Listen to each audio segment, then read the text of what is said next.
today and tomorrow, part 2. I now request the speaker to begin. Thank you. Yeah, good afternoon, ma'am. My name is Dr. P.K. Shrivastava. I'm dairy business consultant in India and at Bangalore. Currently, I'm in Bangalore. My company is Mrs. Dairy Consultancy India. Madam, this is my 12th presentation to agree information. And today's presentation is on the, it's a second part of the earlier presented on 4th of May. That is value-added dairy products today and tomorrow. It's the same slide. Last time also I showed. It's just to say that the market report of India, and we collect generally the data from the market reports. Yeah, sorry. So there are certain facts. I will just omit this, skip these slides because already we had discussed last time. Only thing to know about the Indian dairy market is currently about 15,000 billion, and it is going to be, global milk production. It's 21% we are sharing. Now it has gone to 22%. And our generally VADP, more important VADPs are cheese, yogurt. These are growing at a very high speed, that is 14,900 billion in 22, and they are expected to come in India 31,200 billion by 2028. I'm just skipping these slides because there is no point going into the repeating again. Yes, exported. Our export partners are Bhutan, Afghanistan, Canada, Egypt, and the UAE. And import partners are the France, New Zealand, USA, and Ukraine, Italy. These are the Denmark also is there. Here it is not given. The utilization, let's see how it is, how the situation is. 221 million ton is our production, and which will go about 92 lakh crores. This figure is the old figure. So it's showing 200 million ton. Actually, by 2022, we have reached to 221 million tons. And the value-wise, it will go to 92, somewhere in 92 lakh crores. How the distribution is almost same. This year also the distribution goes about, the organized sector is 28%. Household consumption is rather increased this time. It has gone to 39%. And urban producers, they are using about 11%, and available, the marketable surplus is 22%, which everybody is trying on. The milk processing facility is almost same, not increased, about generally marginally increased to 240 million liters per day. So we are very well within our processing capacity is well to handle our further increase in the milk production. Capacity utilization is going 85%. And this is a slide last time also I showed, just for your the viewers' convenience, that this is how our perception and our priorities increases. In 2010, what was, in 2025, what we are expecting that it would be. The convenience was the main thing, 2010, because people were looking for a kind of packaging, a kind of convenience product, which was very convenient to use and very convenient to shelf. And the quality was also important that time, because mostly the quality was good in 2010. It was not so much deteriorated as it is deteriorating day by day. And that is why FSSAI has come into the picture from 2011. Health was also a concern. Indulgence, actually people also like the products just for having an indulgence, like, ice cream. It doesn't gives you more of the things. It is a pleasure, and it's a kind of fancy product. Go on chocolates. It's a fancy product. You just keep indulging yourself with these things, fun and joy. So, but now the things are, health is going to be the priority and quality is the next priority. Packaging obviously will lag behind because once the two big priorities are on that on top, so obviously there will be some lagging in the packaging, but packaging has improved manifold compared to the 2010. Now the packagings are much better, very convenient. Smaller packages are available, and it's very convenient to use, even not to the freeze. There are so many products which are not to be frozen. I mean, not required to be kept in the refrigeration. It can be on the shelf life. So convenience has increased, and this will continue up to 2025. Indulgence and joy will remain in the same place. So this is how I showed this slide last time, that how the raw milk collected from the villages or produced in the farm, how it is distributed in the dairy. Either it will go to the liquid milk section or it will go to the value-added product section. Liquid milk section is using in India generally about 88 to 90% liquid milk section is handling, and about 22 to 20% is generally 88 to 90%, and 12 to 10% is the value-added product which are going. There are reversal in different companies. Like if you talk of Amul is going 70-30, means 30% in the value-added products.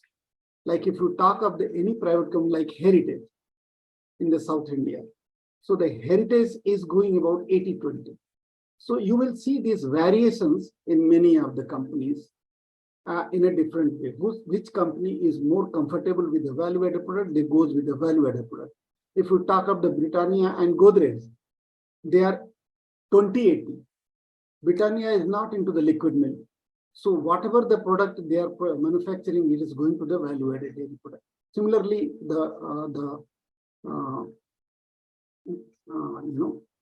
Nestle,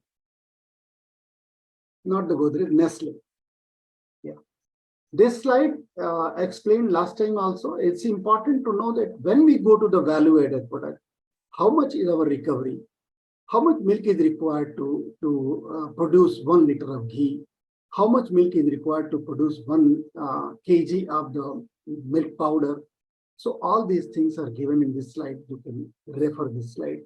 Since it was presented last time, I'm continuing. I'm just skipping this slide. Yeah, these are the value-added dairy product last time also. It is for the refreshing recall that butter, curd, paneer, ghee, whey, flavored milk, ultra high milk temperatures, ultra high temperature, ultra high heat treated. We call it UHT milk. This UHT milk is the product which you can keep for 90 days, even up to 180 days outside the shelf, outside the fridge, and nothing will happen to it. So now many of these products are into the market where you don't need refrigeration. So the people, those who are single, those who are living, with the limited resources, they don't want to freeze it. They will just buy this milk. But the contrary to that, this milk is generally consumed by the rich people because the cost is high. So then cheese, varieties of cheese, Indian market is flooded with cheese. We'll come to that because this is the Western product, and we'll talk about the Western product today. Yogurt, Western product again. Dairy whitener, Western product. And white butter and milk powder, all are Western product. We'll discuss today. This was the distribution last time I discussed. This slide was also showed last time. The distribution was there is a clean demarcation between the Indian products, the Western product, and ethnic product. Indian products are rampant in the entire country. Ethnic products are generally to the local areas, to the local taste, it relates to the taste bud of the local people, and that is how they are limited to their spread. Western is in the Western country as well as in India. So we will be taking today, we had last time discussed about the all Indian product, the ghee, khoa, dahi, paneer, milk cakes, kulfi, etc. Everything we discussed last time. This time we will be taking up the Western products, and that is butter, white butter, desiccated products, yogurt, varieties of yogurt, cheese, varieties of cheese, and coagulated products. What are the coagulated products? We'll go into that, like condensed milk, milk powder, butter oil, whey proteins, ice cream. And ice cream is a common thing because it's a joy product. So generally it will be in the both Indian as well as Western. Obviously the ice cream came from the Western side, not from the India. SFM, dairy whitener. SFM is a sweet and flavored milk, and dairy whitener is actually a powder with the sachet packaging. So, and in ethnic, you find the rabodi, kefir, chenapodo, kheer, sevai, leben. Actually, the spelling is a mistake is here. Leben, leben, and basundi, malai, rasmalai, kheer sagara, and Srikhand. These kind of things are limited. Like Srikhand, you take the example. Srikhand is limited to the Gujarat, part of Maharashtra, and part of Rajasthan, which is touching Gujarat.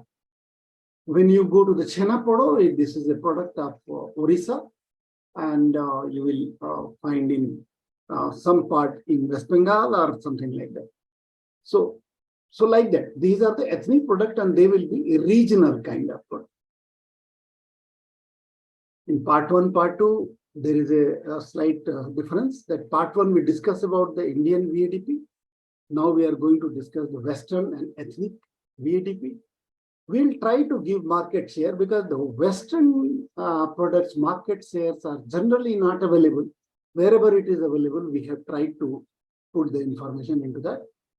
And manufacturing tips, when we talk of the Western VADP, manufacturing tips may not be possible because it's too lengthy and too technical. It's not the Indian product as it is easier. So that's why somewhere you will find and somewhere you will find not available. And uses, of course. Here we have added a slide.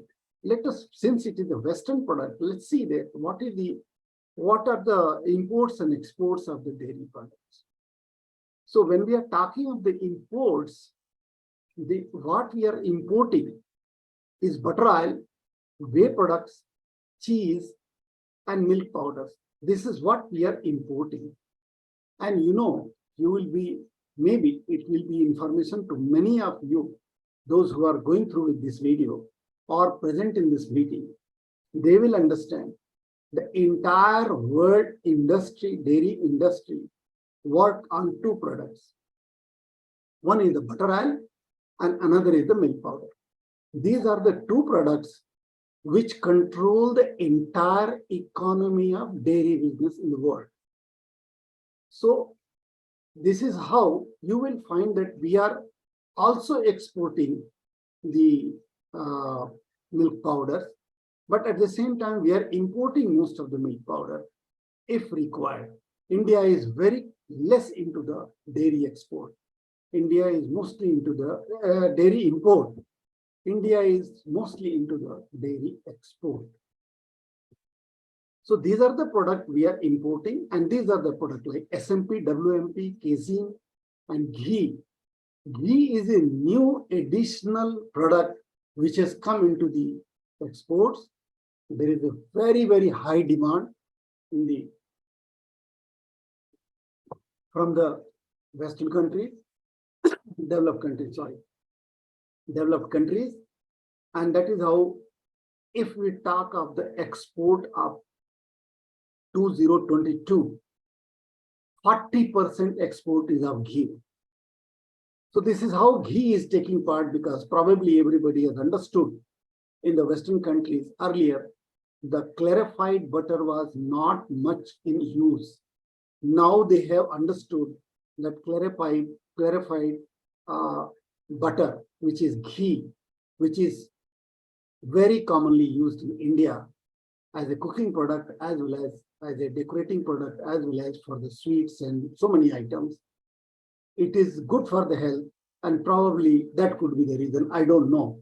There could be a reason for A2 milk also. People have understood that Indian dairy cows milk is a medicinal milk, and that is how might be there will be a demand, but actually it is a myth.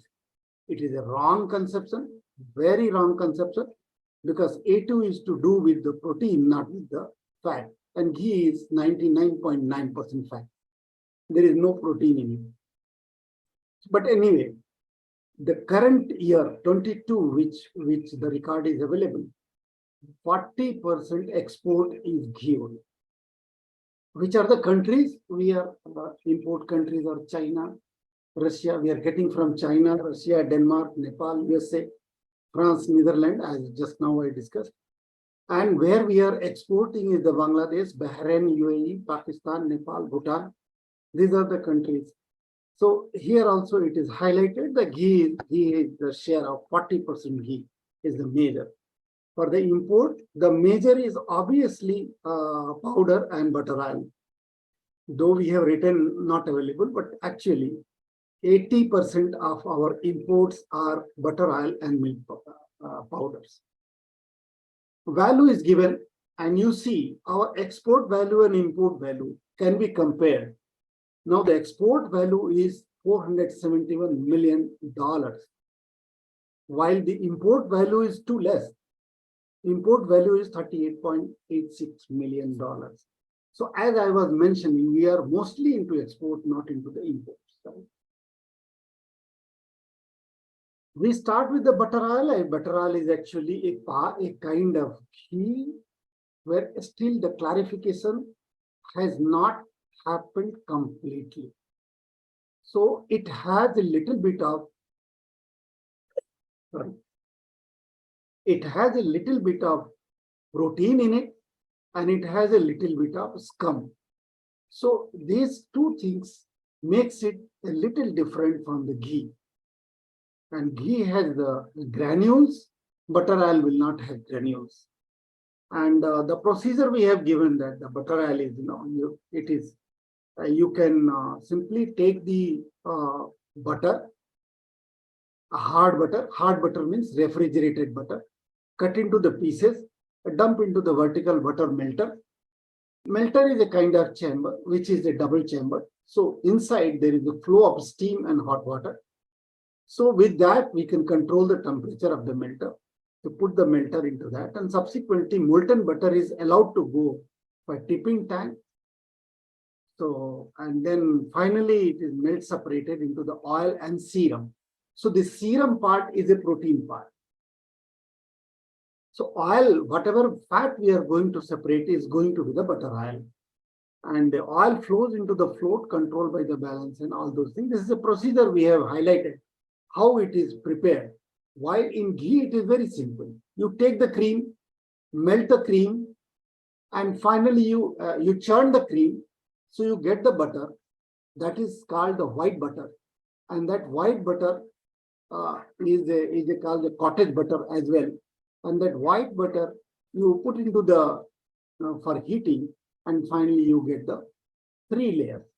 Above layer will be a little scum, middle layer will be the ghee, and the last layer will be the protein, which is sedimented at the bottom of the vessel.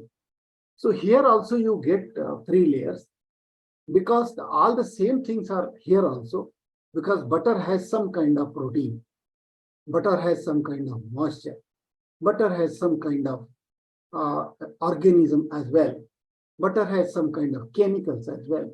So all these things are separated, and the middle layer is collected, and finally the butter oil is manufactured.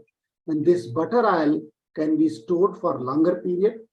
And this is the butter oil and for milk powder, which we can reconstitute and form the milk. So generally, you see, when there is a milk shortage, butter oil and milk powder are mixed together and hot water is mixed and milk is reconstituted. When we are talking of the cheese, so you will see there are varieties of, it is a kind of fermented cheese. Wrongly, we have used khoa and mawa. Please don't take note of it. But the market share is correct, 71.3 billion in 22. And we are expecting in India, the cheese market will run. So look at the how we are jumping. It will be more than 250 billion by 2028. 28 means hardly 7 years. Now we are having only 6 years to reach to that. And this is the jump. So the cheese market is going to be creating a real presence in the Indian market, though it is a Western product. And though most of the cheese which are manufactured here, the companies are, GCMF. GCMF is nothing but Amul. Parag Milk Foods, Britannia, and Mother Dairy. These are the companies, they are into the cheese. This Parag is the Go cheese, if you know the brand. So Britannia is Britannia, Mother Dairy is Mother Dairy, and GCMF is Amul. So these are the 4 companies, they are the bigger companies, they are into the cheese market in India. And it is a kind of fermented product. You can see the mozzarella, cheddar, ricotta, and all kind of processed cheese is available in our country. So there is a slight difference between the cottage cheese, which we call paneer, and there is a cheese. There is a difference. Cheese is a processed product. You can keep it for longer period, while the paneer you cannot keep for longer periods unless it is in the refrigeration condition, unless it is a vacuum packet or something like that. So there is a difference between cheese and paneer. Paneer is an Indian product we discussed last time. Cheese we are discussing as it is a Western product. And Western product is being manufactured in India. And look at the growth, how we are going to grow by 2028. How it is used is the pizza, pasta, burgers, sandwiches, wraps, tacos, cakes, and all this, the bread, and so many, kind of sandwiches it is used. It's a healthy product and it is for the health. Even the picture given is not of cheese. I'm really sorry. The picture given is of the khoa and mawa. So let's not consider the cheese everybody knows, because now people are using, it's not a new product for us. Sorry, I could not put the picture of cheese. Milk powder, everybody knows, it is a dried milk. Moisture is taken out completely. So if the full fat, if the complete milk, the whole milk is dried, it makes WMP, whole milk powder. If the milk fat is separated and milk is a skim milk, and if you dry that skim milk, that becomes the SMP. It is called the skim milk powder. There is no fat in this, while WMP is having the fat in it. So fat is also powdered here. That is the question. That is the thing to understand. Though it is a Western product, but in 1972-73, when the NDDB was formed in 65, there was a question that Amul wanted to make the powder, and they were having a difficulty because the Gujarat, it is a story to be known by many people, because maybe the earlier generation may not say this story, they may not know it. So once the milk powder was to be made in India, the problem was the buffalo milk had the very high fat. Buffalo milk will be having today also very high fat compared to the cow milk. So once you are going for drying the buffalo milk, then how the fat will react, that was not known. One Mr. H.M. Dalaya was there that time in Amul. And with the help of NDDB, in 68 and 69 probably, if I'm not wrong, it was tried to powder the buffalo milk. And that was a technology which we developed, which was not available in the entire world because buffaloes are found only in Asia. And non-Asian countries were producing the powder at that time. So we were the pioneer in that, making the buffalo milk powder. And that was WMP. And once you reconstitute, it will have a high fat. So that technology was developed in Anand, and Amul had that patent.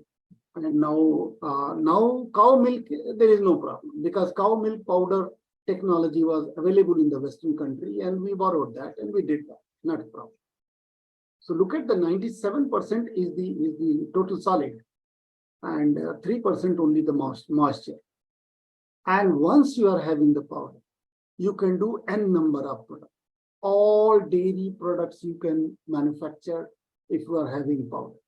Can manufacture varieties of milk, varieties of sweets, varieties of fermented products. Any product you can use the milk powder. And that is how this is a very versatile value-added dairy product. And those who are, it is said in the dairy industry, those who are having stock of buttermilk and powder, milk powder, they are the richest people in the dairy industry. See the ice cream and kulfi. Last time also we discussed, just skip the slide. Let's see, these are the ethnic products. What are these ethnic products? One is the chena podo. Chena podo is what? Chena podo is a Odia product. Or as the name says, it is chena only. Chena only. So the chena is smoked, wrapping into various leaves, and that is how the chena podo is manufactured.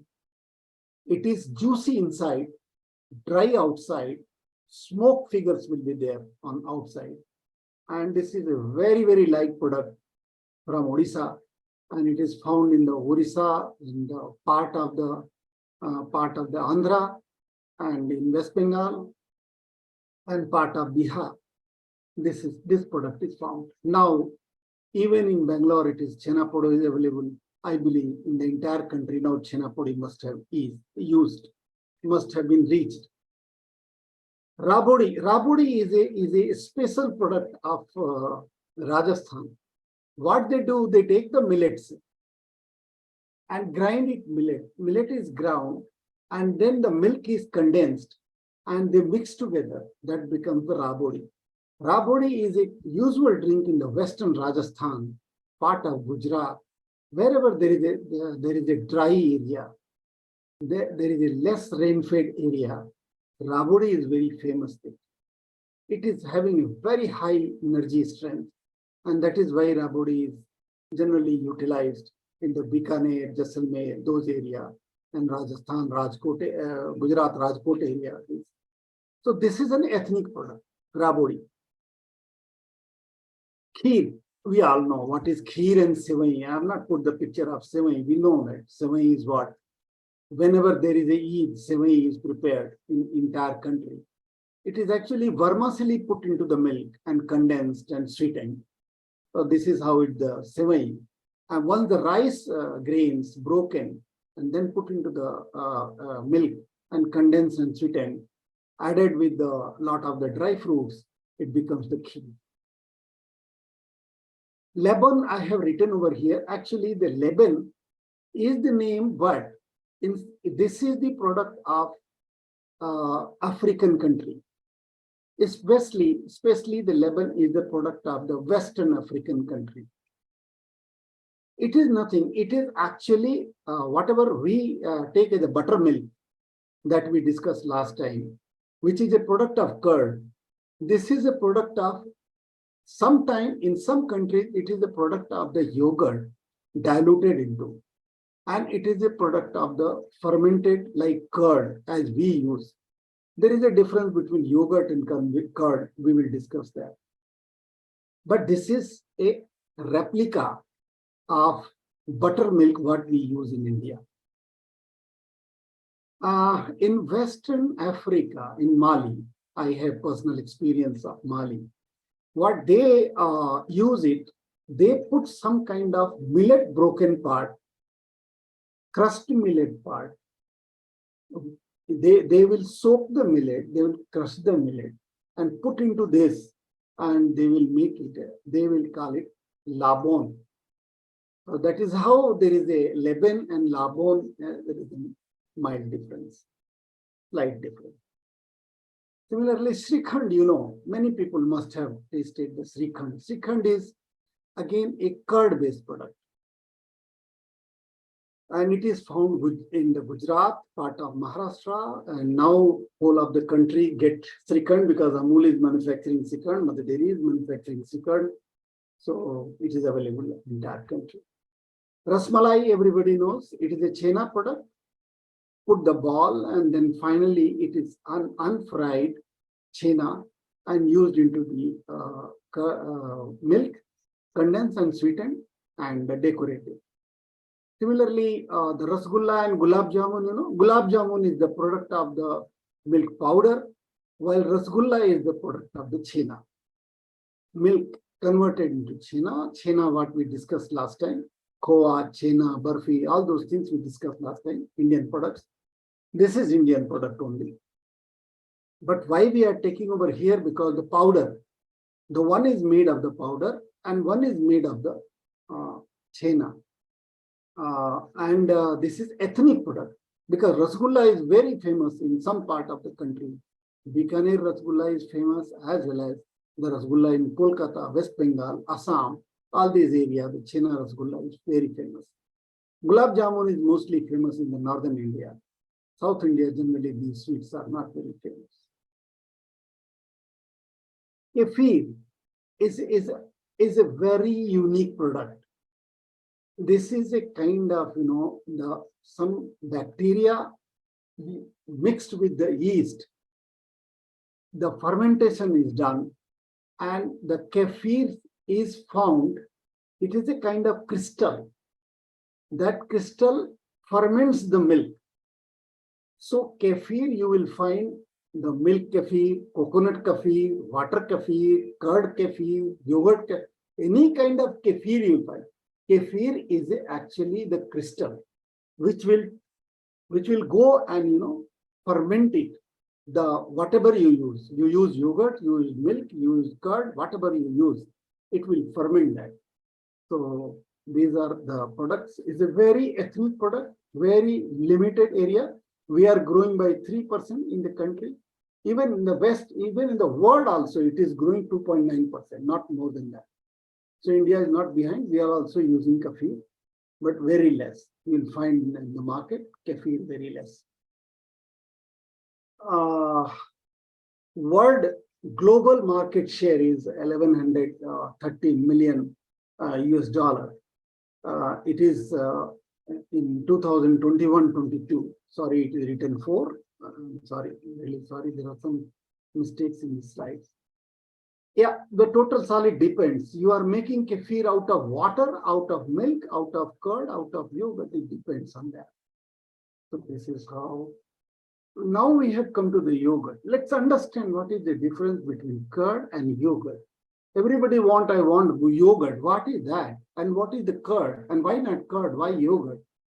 So curd has got multiple bacterial culture. When we take some curd from somewhere and put into the milk and heat it and keep it for some time for setting, that is a curd. When we take the specific bacteria, Lactophilus bulgaricus and Streptococcus thermophilus, if these two bacteria we take and then we go and culture it the milk and then incubate and allow the setting, whatever the product you get is called the yogurt. So yogurt and curd, there is a difference of multiple bacteria or only two bacteria. That's all, no other difference. Yogurt is also a curd having only two bacteria, and curd is a curd having multiple bacteria. That's all. So this is the difference. And we have tried to give how yogurt can be made. Only thing, the inoculum will be when we are talking of incubation, this inoculum, we are talking of culture, we are talking only 2 bacteria, and cultures are available. You can get it from the Amazon or any sellers, and you will get the culture, and culture you can use, and you will get the yogurt. Now yogurt has got hundreds of varieties. Fruit yogurt and some flavored yogurt, something called dry fruit yogurt, something called the badam yogurt. So many yogurt have come. Like, so this is what I just wanted to discuss in this, and I believe I could do some justice to the Western and ethnic product. And these are the dairy value-added products, where generally the dairy industry business is roaming around. And if you talk of the India, generally it is about 22 to 23% of the milk business, and balance is the liquid milk. Yes, ma'am. You can carry on with the questions, please. Thank you, Dr. Shrivastava, for the detailed presentation. Now I'll take up some questions, and you can stop sharing the screen so that we can see your full video. So, first question: how can entrepreneurs take advantage of current trends in this value-added dairy product market? See, if you are going to the dairy business right now, if you are going to the dairy business, you have to be with the value-added product. What is the difference between value-added? Let me come to the picture. Yeah, what is the difference between the value-added product and this? The margin is tremendously high in value-added product. Cost is also high, but cost ratio margin is very high in value-added product. Like one rasgulla would be costing you about 20 rupees, while the production cost of one single rasgulla will not be more than 6 to 8 rupees. So how much in single rasgulla you are making the profit, that by selling half-liter milk you may not make the profit. So if the entrepreneur is looking towards the profit business, and if he has the resources, he should go to the value-added product instead of going for the liquid milk products. Yes.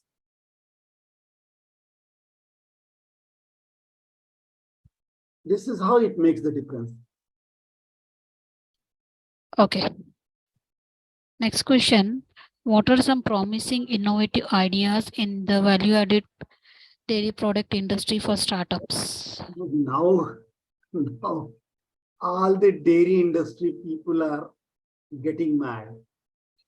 We think of one product. Once we go to the market, we see already 4 or 5 variants of the same product. People are so innovative in our country. They have taken this value-added product to the sky. I don't think these many products will be available in any of the country what we have in India. If you go to the Western countries, and what you will see is there is a complete shelf for cheese, complete shelf for powders, complete shelf for chocolates. But not like in India, these 3 things are less. Now cheese is grabbing the shelf. In the mall, if you go, the half of the shelf will be cheese only after some time. But then we have got so many products and so many variations. Take for example, butter. Earlier, there was only one butter, table butter, that's all. Finish. Now there are table butter, now without salt butter, without cholesterol butter, light butter, or what not. Similarly, if you go to the yogurt, I think minimum 30 variety of yogurts are there in the market. So by the time you think of some kind of, making some product, already somebody have invented, somebody have tried, and they have come out with different kind of product. Earlier there was only curd and milk, maximum the sweets. Now sweets are lagging behind. These products like ice cream. Earlier there was only, pink ice cream and vanilla ice cream. And now you go and see how many ice cream varieties. More than 100 ice cream varieties. So there is no end to that. So there is no one premium thing which is going to help the people. Yes, yogurt and butter market is going to grow in this country at a very fast speed. That I can say. Yes. Okay. Next question. How can agri-entrepreneurs leverage technology to increase the quality and diversity of... Everything is that. Gone are the days, madam. Gone are the days. Earlier, there was a day that we were not knowing how to make the powder of high-fat milk. Now, there is not a single technology. There was a time, madam, this we can say up to 90, there was a time that we were looking for the dairy manufacturing machineries from the Western countries. And that is how D level, alpha level, they came over here and they did a lot of money. I mean, they made a lot of money. Madam, now everything, you talk of the machinery, you talk of the packing machine, you talk of the refrigeration, you talk of the any product technology, any dairy technology, any economics technology, anything you think of, everything is available in the Indian technology, nothing to be imported. Only thing, the person, if he is an eager entrepreneur, he can come with contact with some of the consultant. He will guide you to go and see this product manufacturer, the best party who is manufacturing. They can go and learn the technique from there, and they can do the business. Now those things are gone, madam. That earlier we were importing the technology, importing the machinery, importing the culture. Even the cultures of yogurt were earlier coming from after importing. Now everything is available, madam. You talk of the Indian market, you talk of the Amazon or what not, everything is available. The technology, the machinery, everything. Even government is also not so, government is also so coming forward for the giving the subsidies. For different ministries are involved in involving people. Those who want to go into the dairy business, they will get the subsidy on their machinery. They will get the subsidy on technology. They will get the machinery on the farm. Anything. Anything. So now everything is available in India. Okay. Next question. What steps can farmers take to diversify their dairy production to create more value-added products? Farmers, once you talk the farmers, generally in the connotation comes that he is producer. He is going to produce the milk. When we talk of entrepreneur, then he is not only producing the milk, he is the person, he is going to do the milk business. So there are two things. One is the farm and one is the dairy business. Farm is the producer. And he is a producer, he can sell the liquid milk, cow milk, buffalo milk, whatever. And the entrepreneur is the person, he is going to convert this thing, going to process the milk, and then going to convert into several products. Even liquid milk, they are having about 8 to 9 variations. Might be knowing about that. Suppose it is a tone milk, it's a double tone milk, it is a full cream milk, it is a standard milk, it is a cow milk, it is a buffalo milk, So many variations are there in the milk, liquid milk. All are pouch milk or brick milk. It is a UHT milk. It is a healthy milk. So means skim milk. They say without fat. 1.5% fat will be there in the double tone milk, and also in the skim milk there will be only 5.5% fat. So that's a healthy milk. So all kind of milk, liquid milk variants are there. Likewise, there are thousands of variety of the VADP, value added dairy product. So he has to decide, looking to his interest, looking to his resources, and looking to that market feasibility. Suppose the person is in the deep into the villages. So how long he will be able to reach to the market, and whether that market is ready to accept his product. Accordingly, he has to diversify for going for the value-added dairy products. If he goes just like that, if somebody is preparing, manufacturing yogurt, I will also manufacture yogurt. And if there is no market for the yogurt, everybody, 90% people are using the liquid curd, loose curd, we call it. You go to the North India, there is a set curd. You come to the Western India, set curd. If you come to the South India, there is a loose curd. You come to the Eastern India, no curd. Mostly they want sweets.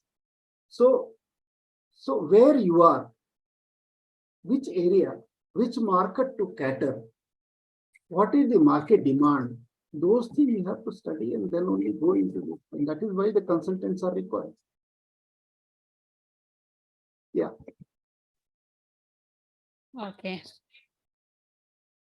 How can farmers contribute to the sustainability of value-added dairy product industry? Sustainability, again, is a market-driven. The question itself says it's a market-driven. Unless you go with the market, go with the demand. Suppose you are just a startup and you want to enter into the market with a value-added product, and you have got only 2 products, and these two products are already abundant into the market. There are big players over there. So you have to think twice why you are going with those products. Go with some new product. So market survey, market study, and based on the market demand, only one should do the business. Then only it will thrive. Otherwise, there will be a problem. Yes. Okay. And next question, what are the challenges that farmers face in transitioning from traditional dairy farming to value-added dairy product production, and how can they be mitigated? Is not correct.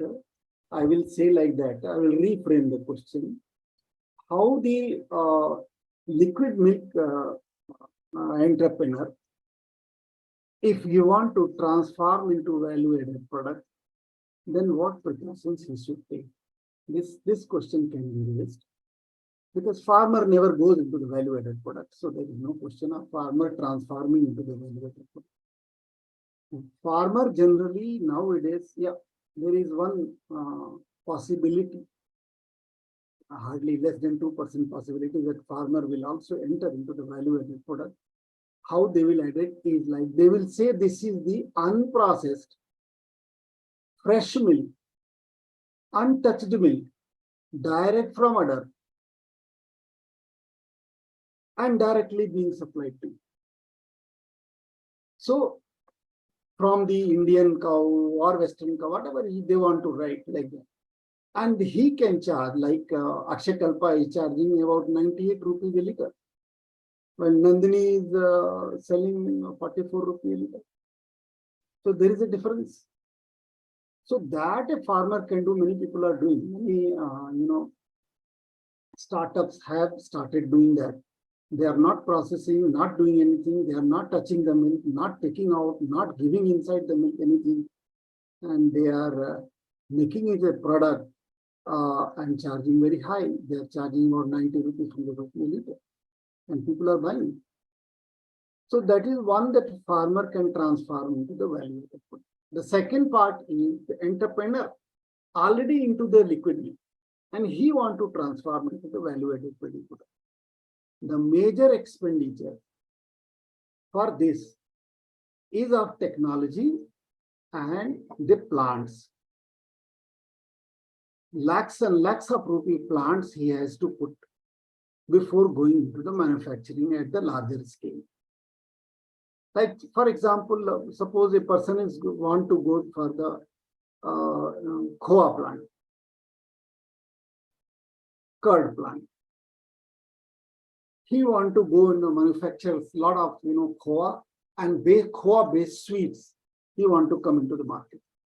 So first he has to have a Khoa plant. Then he will be having a subsidiary plant which is called the product plant, like burfi making, peda making, or Khoa based other product making. So, like we did not discuss that point. It is called Shrivastava. It is a kind of kheer, but it is having Khoa into it. So those kind of variations you can do, but the plant cost has to be met first. And you have to see whether this kind of products are there into the market. Can I supplement that? If there is a very high demand, like curd, etc., and the charge, curd, and liquid milk, and yogurt, now ice cream, these things are rampant in Indian market. If you enter in this with this, and if you don't have some kind of cutting edge technology or differentiation between product to product, so you may not succeed. So better have a market survey, find out what is the market mood, and once the market mood is studied properly, then you can diversify. But the cost will increase. Liquid milk has got very less cost, while all the product has got the cost of the plant. And these products are they are having long shelf life. For shelf life, you have to have cold storage. So storing cost, supply cost, cold chain maintenance cost, this is very high in case of value-added dairy products. So that cost will be added from his pocket before he enters into the business. Okay. And what are the emerging fields of study related to value-added dairy product that students can pursue? It's a yogurt. Let them go into the yogurt, and fermented products are going to rampant the market because because of the adulteration in the food products. Our intestines are actually now standing with folded hand. I cannot further, I cannot further, I cannot further, like this. Because everybody is eating everything, whatever available on the road. And they understand that everything is fine. But intestine does not.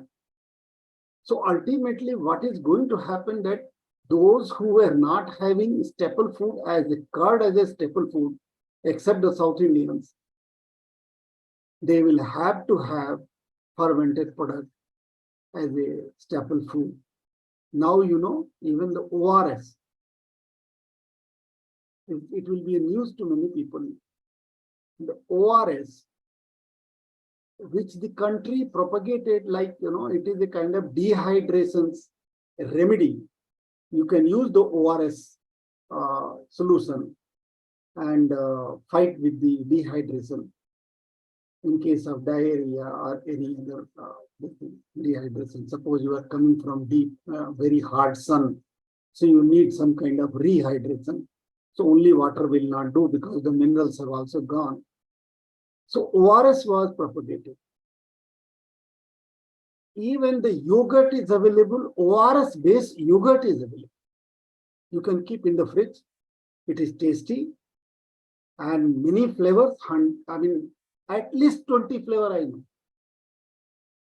So those things are going to grow. And that is why the study says that ghee product and fermented product, fat and fermented, it is going to grow in this country.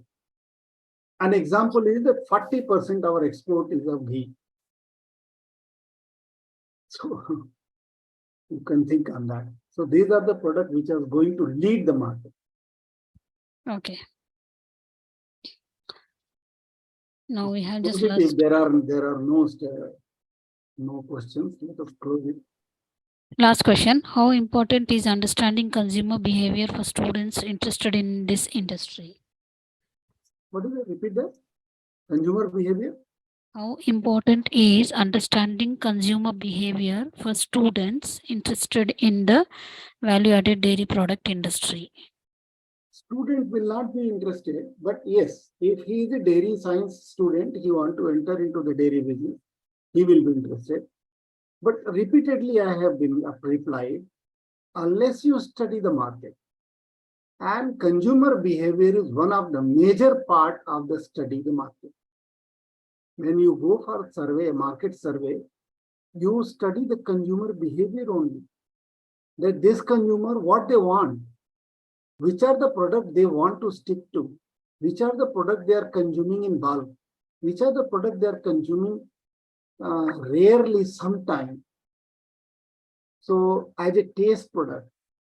So he has to have study the consumer behavior, and then only he can decide the product cycle. Otherwise, it will be difficult. Product mix has to be always market driven, and market is always derived from the consumer behavior.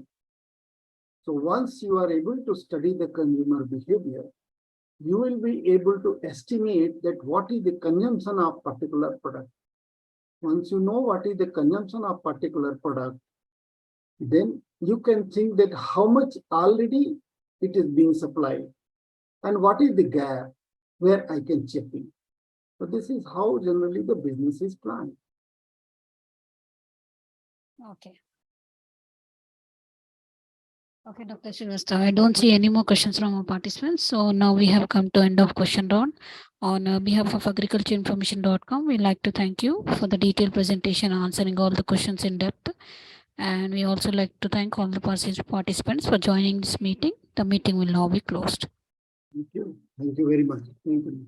You're welcome, sir. Thank you.